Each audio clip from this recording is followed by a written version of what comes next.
Have you ever been so impacted by something that it leaves no doubt as to what helped shape you? Welcome to The Blind Impact, a podcast where we talk about and uncover those moments. Some funny, some sad, but it's not always tragic. I hope you'll stay for a while.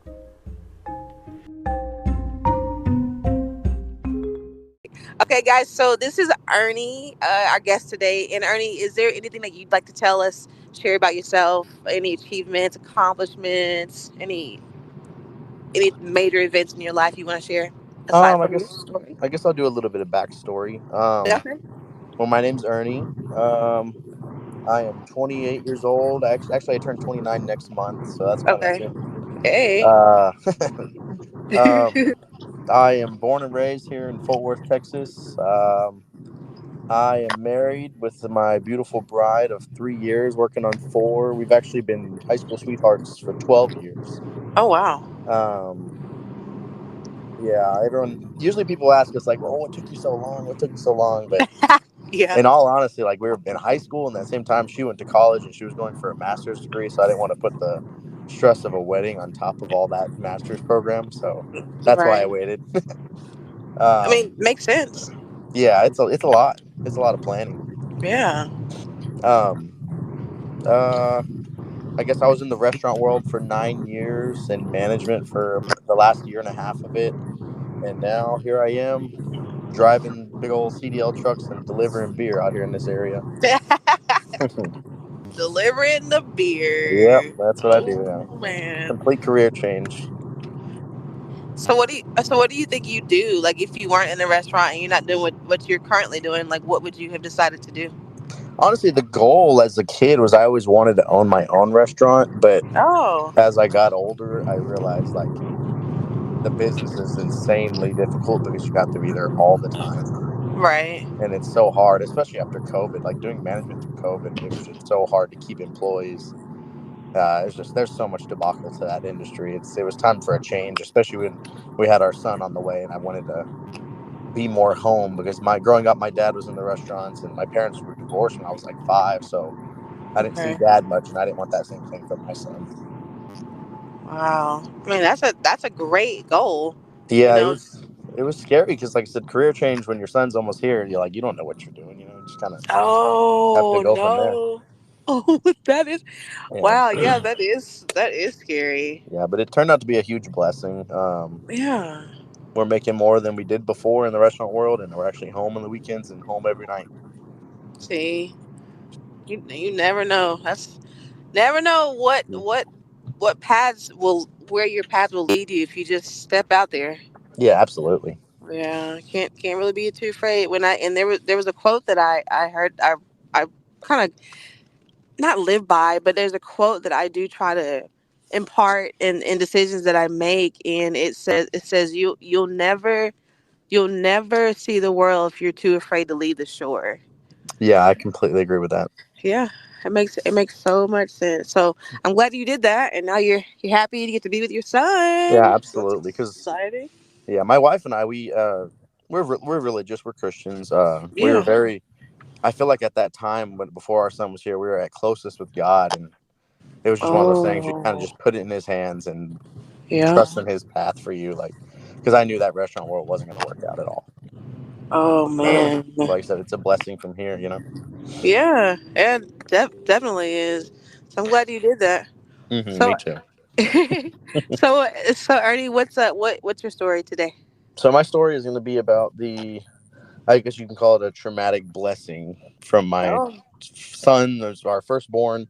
I guess his birth plan path. I guess you could say just the okay, story of him in a way. So I okay. guess starting off the top. Yeah, yeah. Start wherever Um, you want to. It's up to you. okay. So obviously, my wife and I we are been married. We got married in 2020.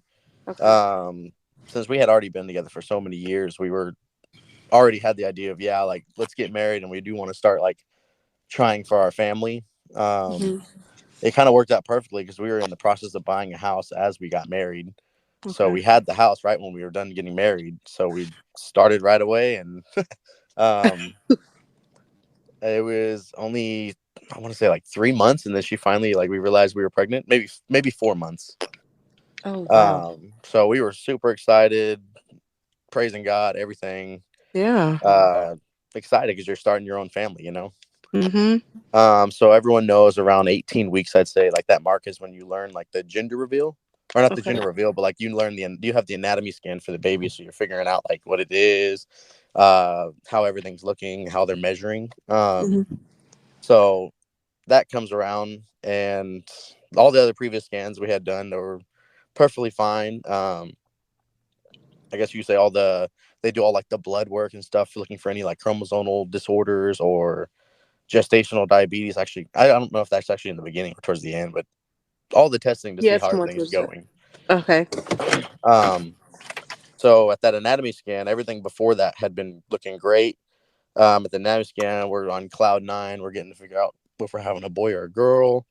Um, and sure enough, like we end up finding out it's a boy, so we're excited during the scan. And then the sonographer, she kind of went a little quiet on us, but continued the scan. And at the end of it, she's like, "Okay, the doctor will be with you in just a minute." So we went back to our little room, and we're super excited. There was a boy, and it kind of took a while before the doctor came in. And when they came in, she was like, "I have a little bit of bad news." So like right when you hear that, your stomach just drops, and Mm-hmm. you don't know what to expect. And my wife, she's actually in the medical field. She's an occupational therapist, so she's way more educated on medical situations compared to myself. Yeah. Um, so she ends up dropping the bomb on us saying, "Your son, he has a disability called spina bifida." So spina bifida, it's essentially a disability of the spine. So it happens in the first 28 days of pregnancy where the spine wasn't fully properly developed. Mm-hmm. So there's three different kinds. I want to say it's occulta is one of them. The second one is like meningocele, and then the third one is the most severe one, which is myelomeningocele, which is actually the one my son was diagnosed with. So as like, obviously you can tell like as soon as you hear that, like myself, I went blank. I had no idea what was going on. My wife broke down because she knew way more than myself, and it's like hard news for I guess the doctor to kind of tell you that, Mm-hmm. and so she could tell like immediately we were devastated. So she had immediately called. She was like, "Let me step out real quick and call our specialist that we have referrals to." So my wife and I were in the room like alone at that moment, just kind of quiet because I had no idea what was going on, and but she knew way more than me. Mm-hmm. Um, and she maybe came in about 15 minutes later or so, and she was like, here's a packet. I need you to take all this information in this packet to the specialist. Here's the address. You have an appointment in 30 minutes. So go. This is the address. Go." And which is a miracle because usually when you have to schedule for like a Mm-hmm. specialist, it takes about at least a week or so, you know? So Sure, imagine, if not longer. yeah. And this was a Mm-hmm. Friday too. So that helped a ton. You Oh. imagine sitting through the weekend just Uh, clueless. no, I can't imagine that. Yeah. So No. sure enough, we went to the specialist right then and there, and they did another scan. They kind of like informed us more on spina bifida. The myelomeningocele, the way it works is, I guess the occult is the very first one. It's just like a defect in the spine that you usually can't figure out about until later in your life is when they'll Okay. find it. The second one, that meningocele, is just is usually a bubble forms on the back wherever the I guess the lesion is what it's called, like the certain vertebrae of where the Mm-hmm. disability is. Usually it's like a little bubble of spinal fluid on the back. Oh, And okay. then the myelomeningocele is the most severe one, like I was saying. It's actually where the spinal fluid and the nerves that were supposed to spread down throughout the legs are Uh-huh. bubbled up in that bubble. Oh, Um, so we learned it was the myelomeningocele with the specialist.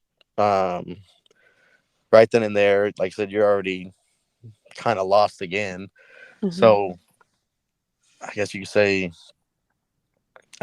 she was referring us to this association in Dallas called the Fetal Care Center. So they specialize in like prenatal surgeries. She was talking to us about all of it. Um, I guess like as a professional doctor, like my wife and I being Christian, she had to offer every kind of thing. They do offer like prenatal surgeries, which is like they go in there while she still has the baby in the womb and they open up the sac and they like kind of repair his back and then close her back up. Okay. They have postnatal surgeries, which is once the baby's here, like they kind of pre-plan a C-section ahead of time, like an early scheduled delivery, and they will repair it right when the baby's out. Or the third option was obviously termination of the baby, but my Mm-mm. wife and I were immediately like both agreed, no, not doing that at all. Yeah. So then, like at that moment, whenever she was explaining everything, she was like, if y'all do have interest in the surgery, like the prenatal surgery, there's a lot of studies of like kind of beneficial things, such as like, I guess I don't know if anybody has heard of hydrocephalus, but that's a Mm-hmm. condition where the brain has like so much swelling and um, I don't know how to explain it. I guess the brain's kind of like swelling up against the skull to where like the spinal fluid can't fluctuate properly. Yeah. Right. Um, so usually babies with spina bifida, they all usually have that, but the surgery had like I want to say, I don't remember the actual percentage, but it was a pretty high percentage of to where it could actually reverse, like doing the prenatal surgery. Oh. Um, so it's just all these other beneficial things to the prenatal surgery, but you had to Okay. qualify for them too, like with your health and just different background checks. So right Wait. then, I'm sorry. I don't want to interrupt this no, part, you're good. but so you have to qualify for the baby in order to be able to have the procedure. Yeah, just the prenatal surgery. So like an in utero surgery, you had to Right. qualify for like Okay. their requirements. Like it was based mainly on the health of the baby, the health of you, like the mother, that is. Right.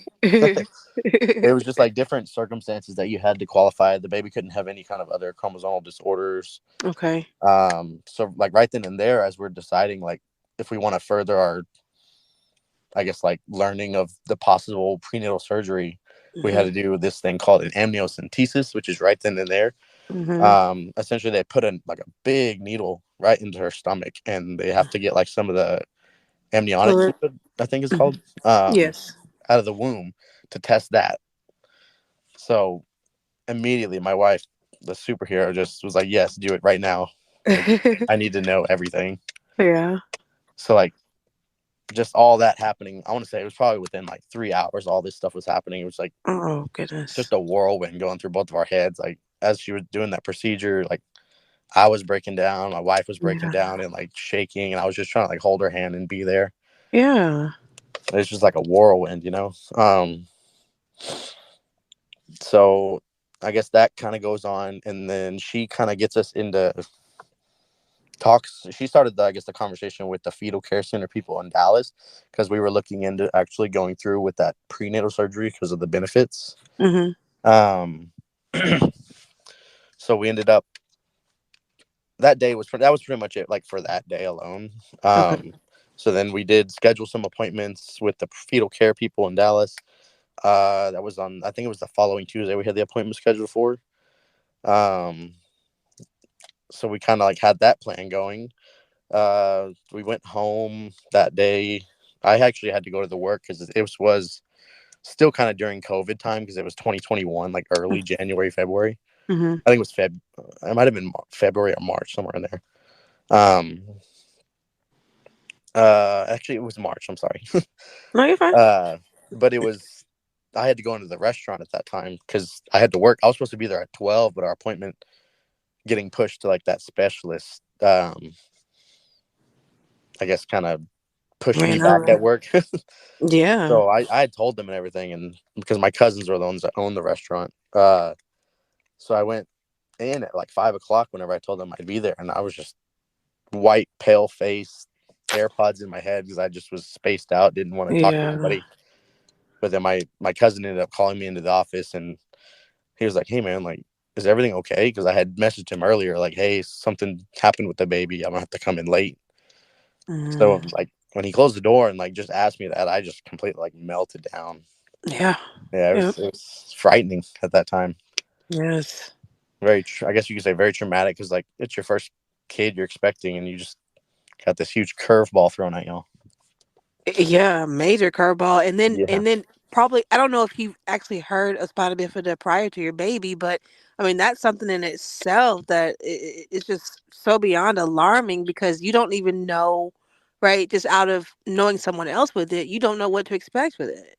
And Mm-hmm. it and so it's like, the specialist is telling you all of these things as they're making decisions on the fly. And I can imagine the difficulties, you and your wife experience with trying to just keep up with any of that. Like you Yeah, can't like process it. yeah, it was very, very difficult to process because, like I said, I was going in completely blind. She knew Yeah. about spina bifida, but obviously she was the same situation I was, where she didn't really want to explain to me. She was more terrified in her own head, you know. Yeah. Yeah. Yeah. So then at work, they ended up letting me go home. So he's like, "Dude, just go home. Good. Stay in the night. Like, stay with Vanessa. She needs to be with you. Yeah. She needs you." And when I got home, her parents were here, so I was happy about that because like they could Oh, comfort her while I wasn't there. nice. Yeah. So then I guess you could say the long process from then was going to the fetal care center. We had, I want to say we were there twice a week for maybe about 5 weeks. And Oh man. it was literally just being educated on all the parameters for the surgery, uh, just knowing everybody, meeting everybody, because whenever he would be born, he would have to be in the NICU to like kind of like post op in a way to see how Okay. everything's healing, how he's doing, all these different testings with hydrocephalus just to see.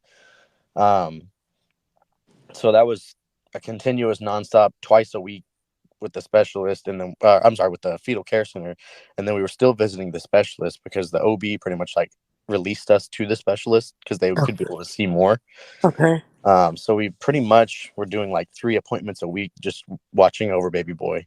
Mm, Um, we had a small window, which is between I want to say 23 weeks and like 25 weeks, if you like of the baby's, I guess, how long he is. mm-hmm. So we had that little bit of window to decide if we fully were going to do like the in utero surgery, because all the tests that she had taken, the amniocentesis, they all came back like good results to where she was eligible for the surgery. Um, so it was more just watching over him, seeing how he's doing, seeing if he does have hydrocephalus, which is also called what's it called, Arnold Chiari's, like the swelling of a certain spot in the brain that causes that brain fluid not to fluctuate. Okay. Um, so he did have the Arnold Chiari, and just kind of like I said, monitoring all of it, checking his heart, everything. So by the time like we got towards the end of it, and like we're still deciding, yeah, we're gonna do the surgery. Um, we sat down with like the main surgeon. His name was Dr. Crumblehome. Okay. Um, and he had told us, he's like, I expect y'all like to be the most educated on any of this before we even put you in the hospital, like to put you on the table. He's like, I want y'all to know everything. So like that's what they did, and like we truly appreciated that for that. Yeah. Wow. Yeah. And then sure enough, 23 weeks and 6 days was the day they went under the needle for the operation. Um, my head was going crazy because in reality, like the possibility of death for both of them was there. It wasn't like severely high, but it was high still. Oh goodness, Yeah. Ernie, So that is yeah, so stressful. it was Gosh, very that's tough. stressful. Dang. Um, so that was at, like I said, 23 weeks and 6 days is when he had that surgery, which Okay. was actually June 14th of 2020. And from there, the surgery actually ended up going very well, Oh, good. which was great. The neurosurgeon for my son, he focused only on my son. So he came in during the surgery and told me, like, hey, everything went great. It's always funny because, like, neurosurgeons, they're such smart people, and, like, but they just lack that Social skill. personality. Yes, that social Yes. field of just being a normal person, Yeah. but they're so smart. Because, like, he Yeah. told me, he's like, yeah, like, everything's great. I closed him up. This is probably like one of the best stitchings that I have ever done. It looked great.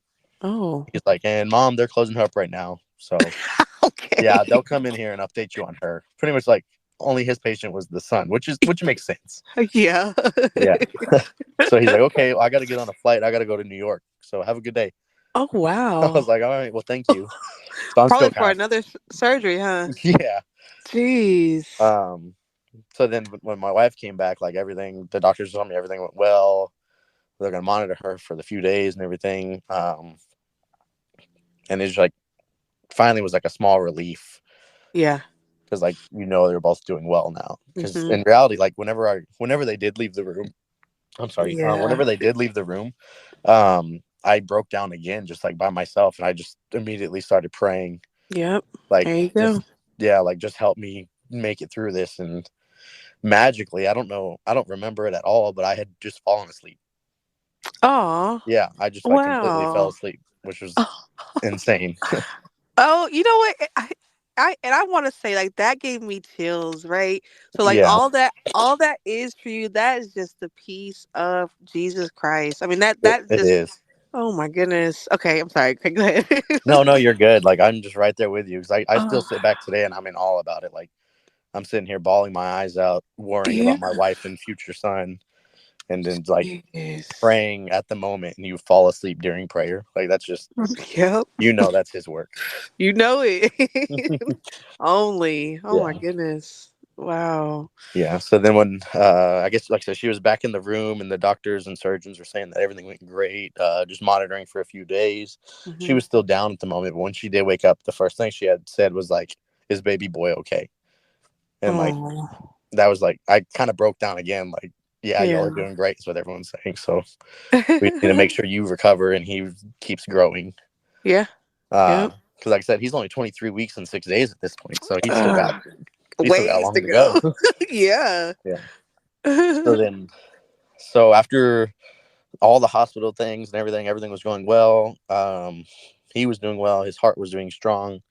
Oh, good. We were finally sent home, but my wife was on like a strict bed rest, so she had to take like a long-term disability from her job because this was essentially 6 months she was taking because she had the 3 months between the surgery and then the scheduled C-section at 37 weeks. Uh-huh. Um, because they needed to do scheduled C-section because they couldn't have her going into labor because she had already been cut open, and they Hmm. didn't want that like the womb rupturing in a way because like they Sure. both could have lost their lives. Yeah.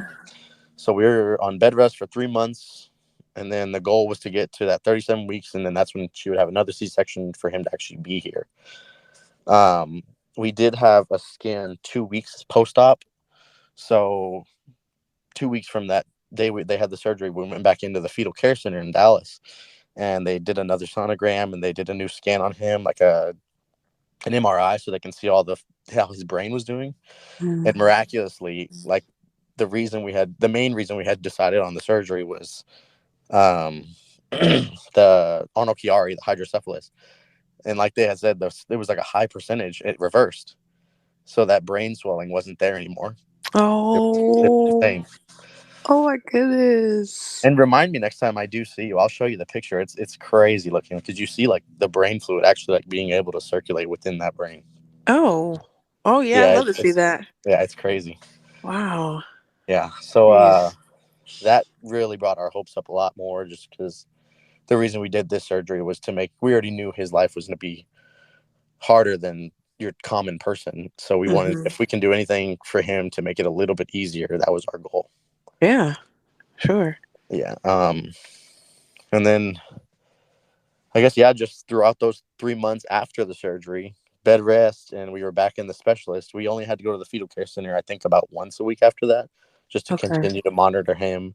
Every that was believe every Friday, and then every Tuesday we were still seeing the specialist because they were doing like those 20-minute heart, are they EKGs, I think, or something like that. Uh-huh. Yes. They just like monitoring his heart, making sure he's doing good, and they would do scans as well.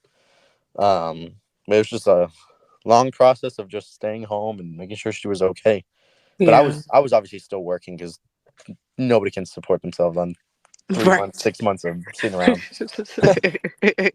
You're right. Yeah. You're right. Wow. Um. Whew. So then I guess you could say, yeah, it was like that normal routine we're on for those 3 months. Around August, Hmm. I is when I had left the restaurant, like with a complete career change. Okay. I went to actually selling roofs with my buddy's company, and that Oh. was hard. I'll tell you that. I have a lot of Yeah. respect for those door knockers. It's nothing but reject all day. Yeah, and deflating, right? Like Yeah, yeah. That's not a job for me. yeah. I Not a job. folded real fast because it was just nonstop rejection. He said folded. Yeah, I am that's pretty out. much the timing. Well, at least uh, you attempted it, so that's good. yeah, I tried. It was also a Yeah. bad timing because Texas had gotten a lot of hail like in the spring, and I'm over here joining in August when everyone already got bombarded. Oh yeah. Yeah. Okay. Um. Okay. But yeah, Jeez. that's when I was finally looking for that career change still, and that's when I got on over here, which was like I Okay. said, a huge blessing because I'm home on every night and home on the Yeah. weekends. So Yep. then we got to September, and that's when my son was finally born on the 14th. He made it to that full 37 weeks. Yay. That's what our goal was, and he did it. Little fighter. But yeah, yeah, he's here. He is now actually he is 2 years old and 4 months. Oh man. But he did great. Everything went well. We continue to see his neurosurgeon for like just always checkups every year, MRIs on the brain to make sure the hydrocephalus hasn't come back. Okay. Uh, with children with spina bifida, they do have majority of them do have clubbed feet.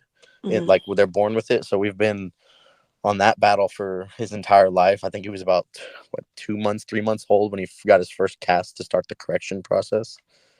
Um, but now he's finally had his third tenotomy. Is when they, I guess, you get to a point with the casting to where they're getting the feet back in the proper position, but like there's too much tension on the Achilles to where they have to go in and clip the Achilles to allow more extension. Hmm. He just had his third one about, I want to say back in September. Hmm. Um, and this one seems to finally, fingers crossed, like they're finally set to where they need to be. But like compared to our bodies, like a child with spina bifida and club feet, that body is known to have his feet turned in like that.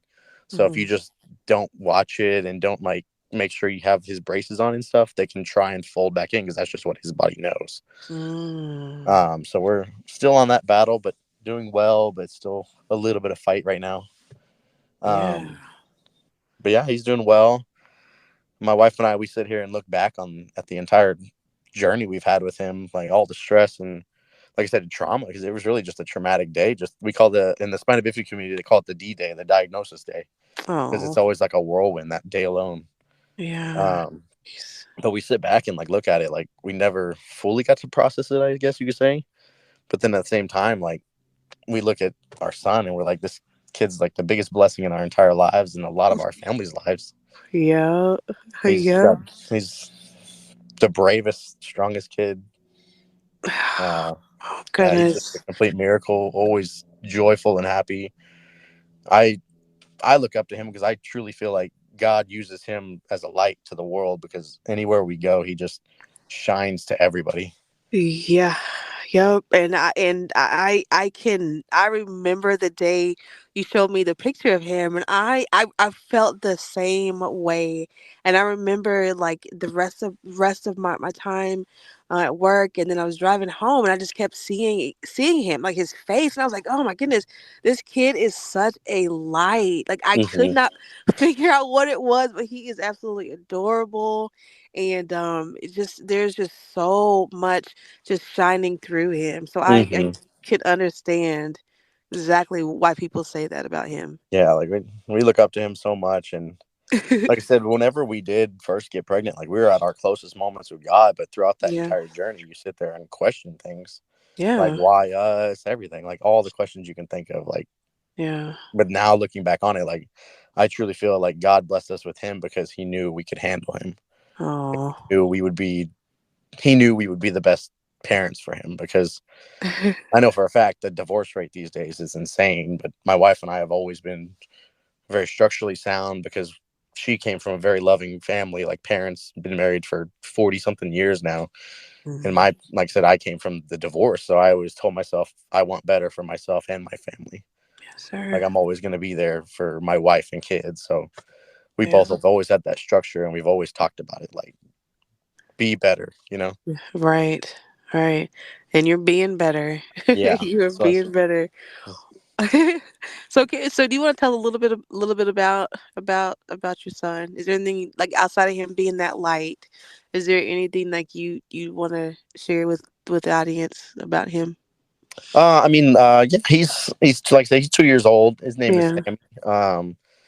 He, like I said, he's been through a ton in his life already. He's yeah. just, I mean, he's fought through so much to where he just has like this characteristic about him that he can kind of do anything. Like he Mhm. knows he's getting to the age to where he kind of knows like he is seeing the differences in himself compared to other kids that are running around and stuff because he can't walk. Mhm. He does have a wheelchair. So spina bifida, it depends on the lesion, which is like the level of the vertebrae, like what where the kids can feel and like where they can't feel. So some are like wheelchair bound for life to where they can't even feel from my hips down. He can actually feel from his knees and up. He can't feel below his knees. Mhm. They has he has this thing called foot drop. So since he can't feel below his knees, like the nerves never disperse down there to where he can't move and function them properly. Right. He actually can't like move his feet. Um, but he, like I said, he has a wheelchair. We had little baby Bella Bumba wheelchairs. What they had is a company that makes wheelchairs for like infants almost. He got one of those at 1 years old and just started rocking it, like using it at camp. It was insane. Um, Oh, but yeah, he's just a normal kid, and it's hard to explain that because like as a parent of a child with a disability, like a lot of people don't know how to interact with him. But in the end of the day, like he's just your normal kid. Like he might have some yeah, limitations, but just play with him. yeah, There's no difference besides maybe he can't walk. yeah. That's it. And what's y'all favorite sport to play together? Or what's Oh, this his little favorite? boy, he loves all sports. I'll tell you that. But he is absolutely obsessed with hockey. Anytime we put it on TV, he's screaming, "Oh, go hockey!" And yeah, he loves it. So he's gonna be our little Paralympian. And there you go. There There you you go. go. Wow. What an amazing story, Ernie. It's just like I'm just feeling all the emotions as you're telling your story, and that took a lot, I know, to be able to share that, and I'm glad that you were able to, and I know that there's people that will appreciate you having shared that, and Hmm. I'm glad you're able to get I'm glad you were able to get through it because I Yeah, was over I here. did get a little shaky kind of going through it in the beginning because I was like, man, I don't want to relive this right now. Yeah, But yeah, yeah, I well, know. it's we've been through it. We're good. Yeah, yeah, and it definitely seems, and your support system, and you, like you say, having come from a divorced family and knowing that's not what you want for your own is, Hmm. I think that's so awesome that you want to go a different way, right? Hmm. Because I think too often we do tend to lean back on like the things that we experienced in the past, and we say, okay, you fall victim to that, but you Yeah, don't have to. yeah. Yeah, It's a you matter of absolutely choice. don't have to. It is. Yeah, because I even it's almost. I mean, this is going to be on the more religious side, but it's a lot of people sit there and say like the ones that don't believe in God, they're kind of argue in a way that's like, oh, like you're saying pretty much God put a gun to your head and saying you either choose me or don't choose me. But in reality, it's God would never do that to you. God always Mm, loves you and He wants you on His side. yeah. But it's the people that put the gun to themselves saying that.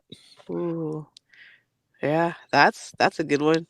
Yeah, That's and then that's a I guess I could heck also say like I guess for those that do listen and might have a child with a disability or special needs, like I truly advocate for like finding a support group, whether it's on Facebook or family. Like everyone, there's groups for you everywhere, and it's just a highly recommendation to get in those and just see other people's paths of how they've gone with their children, and even ask for questions and suggestions. Because Oh, we have a Facebook group that we're in, and we've met some of our best friends that their children have spina bifida, and we hang out with them all the time because of that. They can just like truly know what you're going through. wow. Hmm.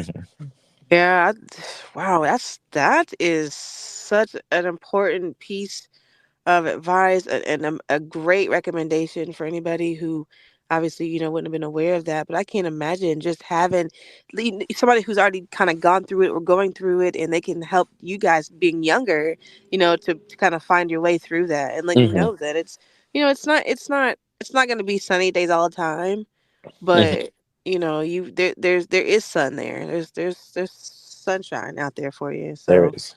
yeah, wow. What an amazing story. Eddie, so is there I think I know your answer, right? And I don't even want to ask the question. I don't. But everything that you've gone through at this point with your family, with your wife and your baby, is there anything about what took place or how it took place that you would change? Me personally, I don't think I would change anything. It's just a Yeah. matter of trusting God, Yeah. trusting His plan. Like I said, He chose us for a reason.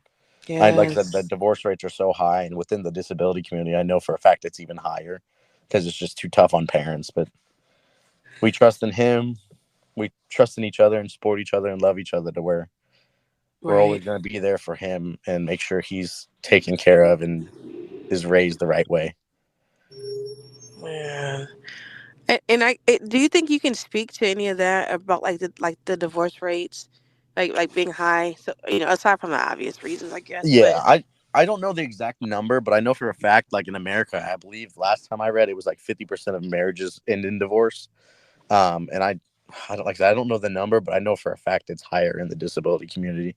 Because like even speaking from my wife's side, like she's an occupational therapist, so obviously there's with occupational therapists in the pediatric side, there's a lot of disabilities, a lot of autism, Down syndrome. Like my son went to her clinic, spina bifida, all sorts of disabilities. hmm She says that there's so many parents that she has that are just like separated, and like sometimes like there's arguments and stuff, which is awkward situations for them. But she says it's hard to see, but it's very common in that community. wow, jeez. And I wonder who's the first to want to file for a divorce. Like if it's is the dad leaving the mom, or the mom's probably gonna be the caretaker, I guess. So I Yeah, don't know. honestly, like I don't know. I know Texas is very pro mom when it comes to separations like that for the caretakers, but Uh I huh. just know for a fact, like in reality, you can't sit here and blame one or the other. It's both of them. If they're both not going to be on the Mm, same page, then it's not going to, well, you know, yeah. marriage is a two-way road. It sure is, and it's a fight every step of the way. Hmm. So- But it's about compromise. it is. It is. Selflessness is everything. It absolutely is. You're right. Wow. My goodness.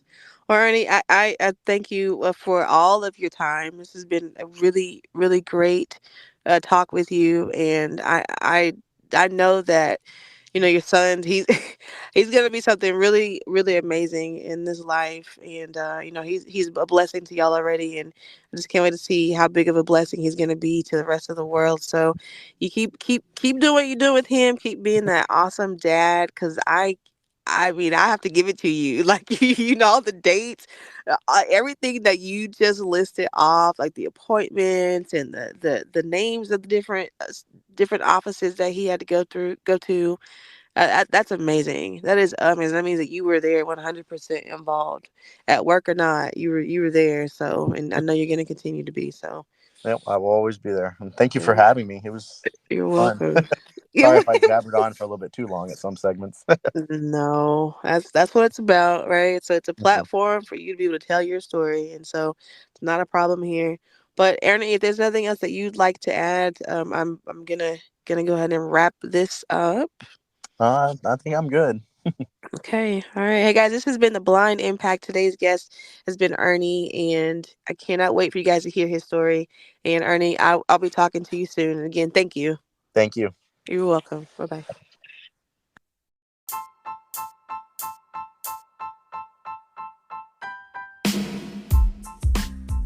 Thank you all so much for listening to this episode of The Blind Impact. If you like the show, please rate, subscribe, review, follow us on Spotify, Apple Podcasts, and Amazon Music. If you have a story you'd like to tell, please email me at theblindImpact@gmail.com. Or if you have a story you'd like to have read here by me, please include those details in the email or the voice message. Thank y'all, and remember, it's not always tragic.